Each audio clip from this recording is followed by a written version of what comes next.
So here's the other thing I realized about my true intentions with movies, is that I not only wanted my life to be a movie, I want movies to be real. I want them to be real. And so I decided to take my favorite movie and see if I could make it real. So this, of course, is the famous scene in The Matrix where he's given the choice between the blue pill to stay in his current world or the red pill to wake up to the truth. So I thought, what if it's real? What if we could make it real? You know, and I thought, where is the environment, right? What's the best environment you can think of to test if the red pill might be real? Anybody want to guess? A-Fest? Not a bad one. Yeah, I tried this one. Burning Man. Yeah, this is a place that's just so weird and fanatical. If you say to yourself, you know what? I want to have a party on a cruise boat in the middle of the desert, then that can happen. You can do that.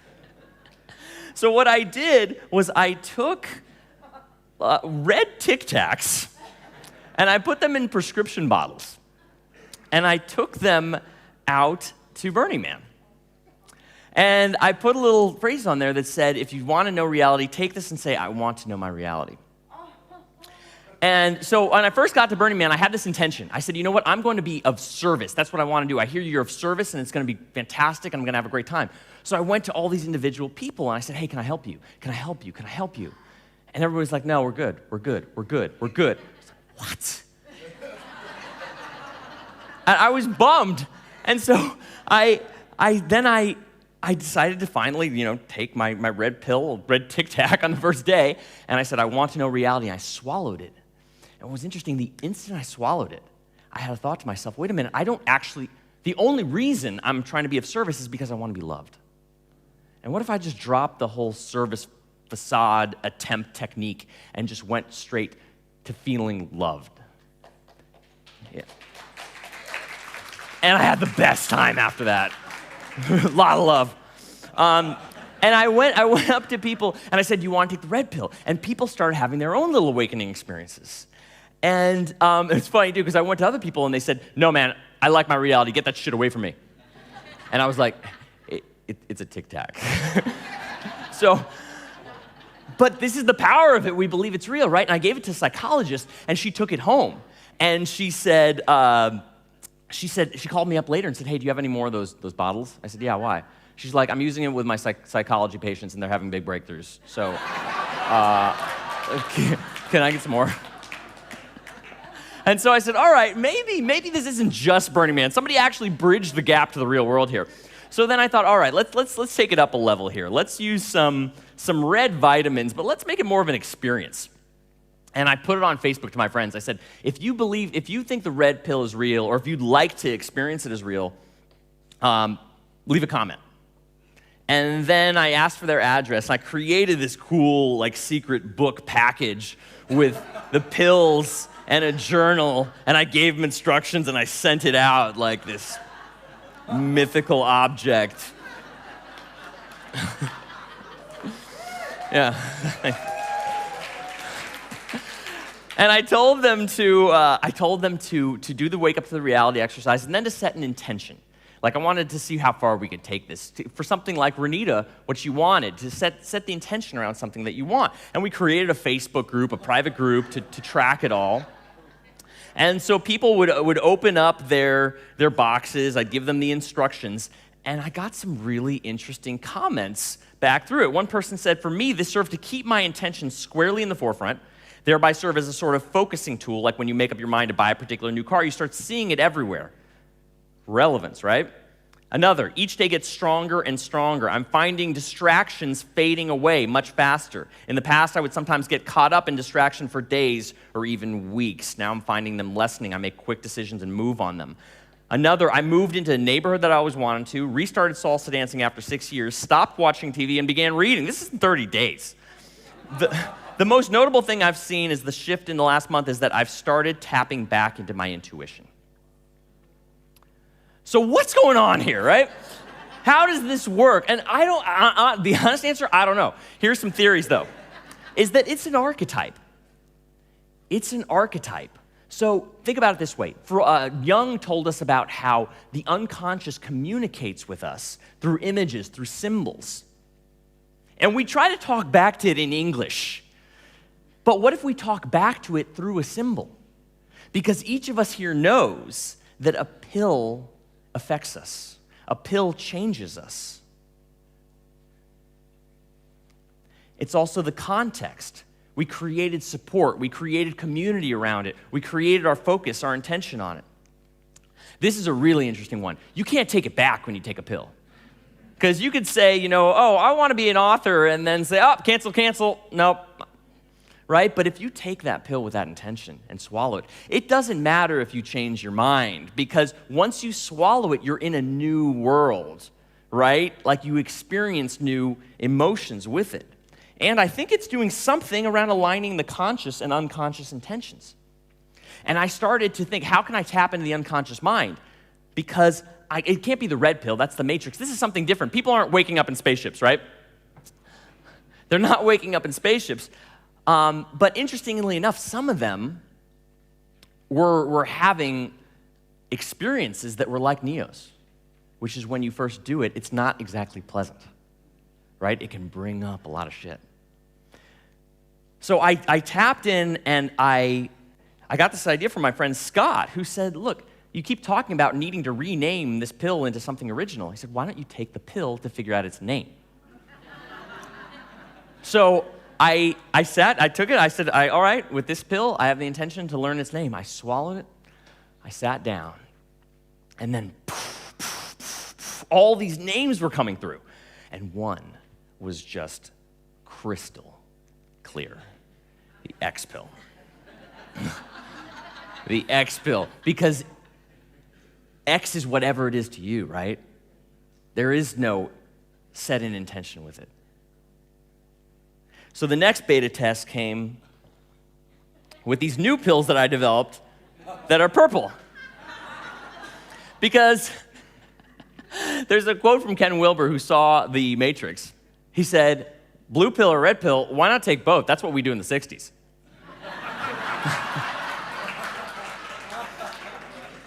So, and I thought, what happens when you take blue and red together? It makes purple. So what if you could wake up and you could stay in this world at the same time? How cool would that shit be, right? Yes. So, got more of the bottles.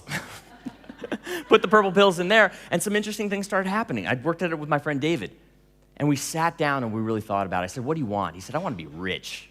I said, why? It's important to know your why, right? Simon Sinek's work. Why? He said, because I want to leave a legacy. I said, okay, how are you going to do that? I got to start creating products. I've been sitting on this product idea for a while, and his wife's right there next to him, and she's like, he talks about it all the time. He's not like, he's always playing his video games. It's terrible. And, they start kind of having this fight there about it. And he says, yeah, I really want to do it. And I said, okay, what's really holding you back? He said, I don't have the right equipment. Really? Do you have an iPhone? You can do an audio product if you have an iPhone. And so we finally got to this point where he said, okay, I'm going to take the pill to create this audio product. And we sat there, and he swallows it, and immediately starts shaking, sweating, crying. And has this experience, lets it go. I said, okay, great. He said, when do you want to have it by? He said, 2 weeks, and he built that into the pill too.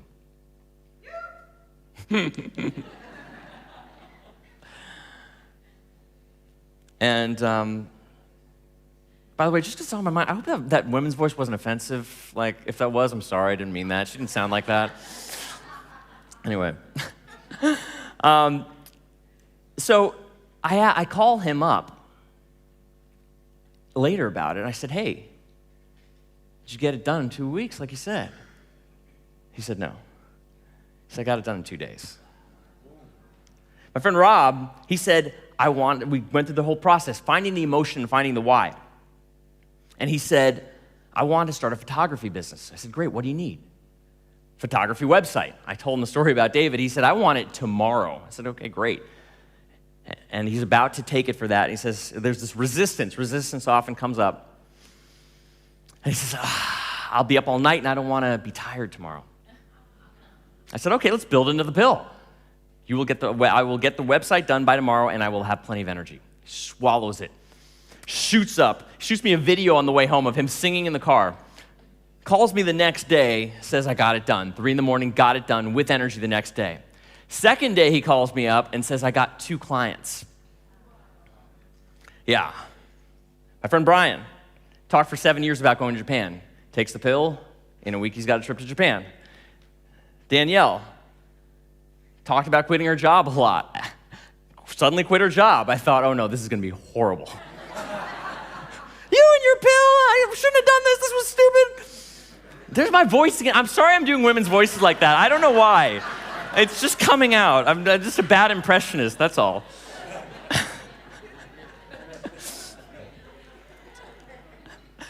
And my friend Holly, this is really fascinating. So we took it together on New Year's Eve, and she said, I will find the love of my life, and she takes it.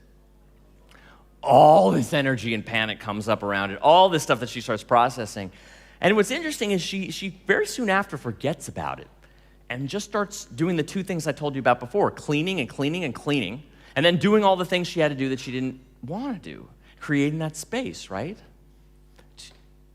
2 months later, meets the man of her dreams. They're engaged. They're going to be married later this year. And here's where it gets really weird. Right after that happened, she pulled out this artwork that she did with her kids that she said was this like psychic kids class. They would somehow be communicating in this bizarre way. She's kind of psychic herself. And she pulls out this drawing that a kid presented her before all this happens. It says love potion misspelled on one side, and there's a purple pill right next to it. Bizarre, right? Boom. So, what if you don't believe it, right? And now keep in mind, I want to tell you, since I didn't give part of the punchline of this, is everybody who takes it knows there's nothing in it. There's nothing in it. The first one was Tic Tacs. The second one was vitamins. And I'm not deceiving people. I'm not about that. I tell them clearly what it is. The purple one that I saw made there, it's filled with non-GMO brown rice powder. And I want people to be clear on it because otherwise when they start experiencing those symptoms, they think I gave them some kind of drug, right? But it's not. And so some people say, they believe in it. They want it to work and they really believe it will work. So what if you don't believe in it? Great question. My friend David, he said, I want to make more money. I want to spend more time on biz dev. He holds the pill in his hand. He looks me in the eye, says, look, you're my friend. I want to tell you I don't believe this will work. I said, I'm all about experimenting. Let's see what happens. So he takes it, he swallows it, and he's immediately after swallowing it, tears start pouring down his face. And he just looks at me and goes, what's happening? And I said, I don't know, but something. And he didn't actually get those things done, but I think part of the pill, the X pill, the experience is about realizing what comes up. You know, Rob, who I mentioned before, the photography business, do you know 2 weeks after that, he told me, it was 2 or 4 weeks, he had a bunch of clients, he got it done. I checked in with him about it. He said, yeah, I've closed the business and I've sold all my camera gear. I said, are you kidding? He said, yeah, I've been thinking about it for so long, for so many years. When I finally did it, like me with film school, I realized it's not what I actually wanted. I realized what I do actually want. So next came this.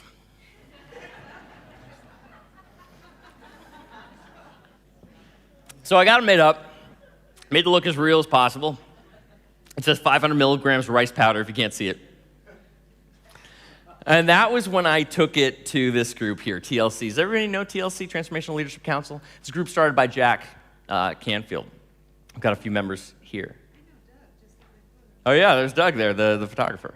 So what I did there was explain to them everything that you're seeing here.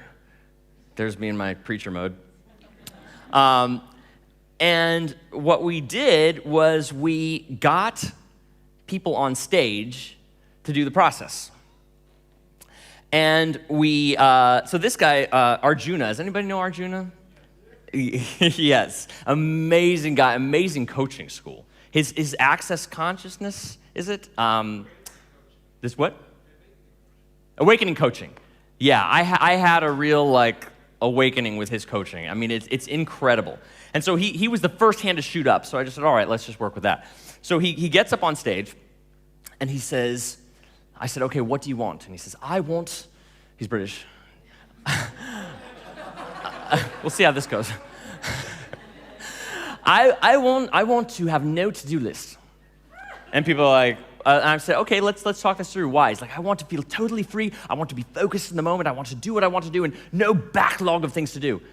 And then the audience, this is a group of master coaches, starts challenging him. And they're like, well, maybe you want a better to-do list. And he goes, no, I want no to-do list. And he said, well, maybe you want a better relationship with your to-do list. He says, no, I want no to-do list. And then Mike Rayburn, if you know him, he actually says, look, be careful what you wish for, dude. If you end up in prison, that's no to-do list. And even in the face of that, Arjuna says, I feel like you guys want me to take the blue pill here. I want no to-do list. And I said, all right, let's do it. There's power, there's emotion, and he's clear. Clarity is key. Kind of like the fire walks that Tony Robbins do. They're checking your eyes. Wait, are you clear? Because if you're not, it's going to get dangerous up in here, right? So he takes the pill, and I'm like, all right, how's it feel? He's like, I feel good. I'm like, okay. So I send him off the stage, and then next day he comes up to me. Oh no, I said, how long do you want it? And I set a deadline. He said by March. This was January. And next day he goes, I did it. It's gone. I'm like, what? He's like, I did it. It's gone. He said, I just had this flash of an idea. I called up my assistant. I said, how about this? I'm going to unload my to-do list on you, and you're going to put calendar items only on that day of what I need to do. I will simply follow the calendar items. I will see no backlog. And so either you do it or you'll put it on my calendar for that day.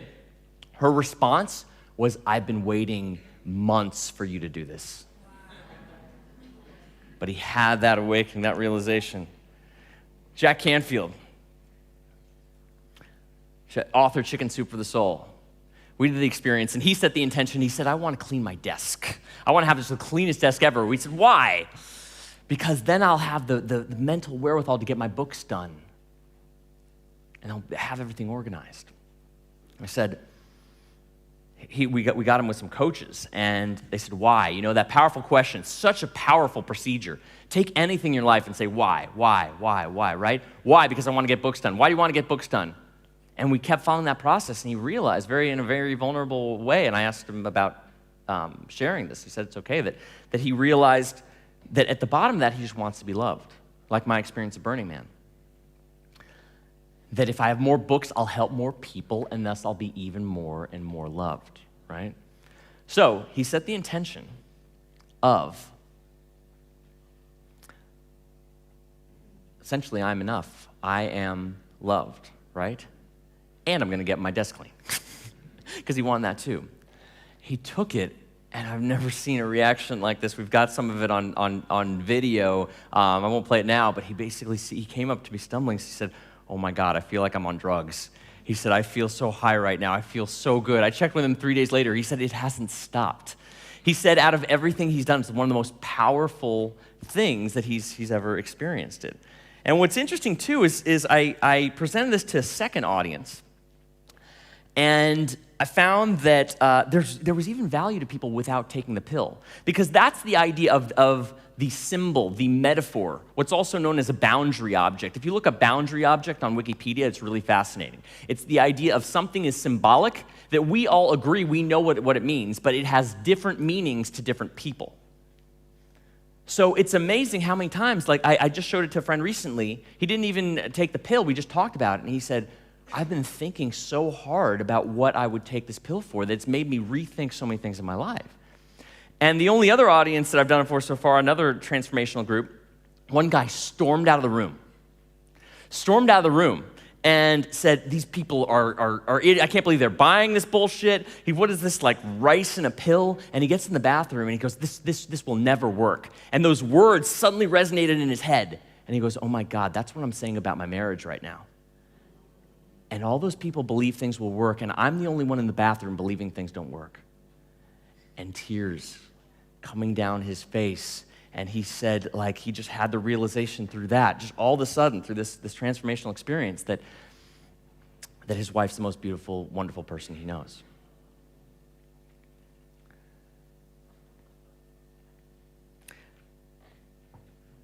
Just thinking just here right now that Sam was sharing us about how memories are stored in the body, right?